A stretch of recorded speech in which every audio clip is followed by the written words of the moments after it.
ផាជួបតងចាត់បងស្មោះស្ម័គ្រស្រងកែវលាក់ស្នេហ៍បងជុំពាក់លើស្រីដើរចេញមិនរួចចិត្តគួចលួចស្នេហ៍ចរណៃញោបញ័រហរតីខ្លាចស្រីមានម្ចាំងរក្សា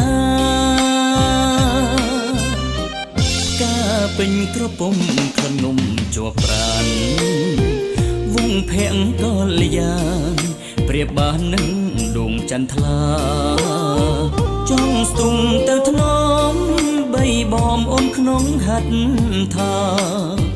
បងសូមបេះផ្កាថែរៀងសាមិនអោយស្រពួនហេតុអ្វីបានជាស្រីនាងនៅស្ងៀមមិនស្ដីធ្វើរឹកអមអៀនឲ្យបងក្រំក្រៀមព្រោះតែអូនបើមិនប្រុសណីបងច្បាំងរីរៃស្គមខ្លួនកុំឲ្យបងខ្សែព្រោះស្ងួននឹមនួនសូមអូនមេត្តាការអូនមានឆោមប្រឡោមចិត្តបងលួចស្នេហ៍នួនល្អ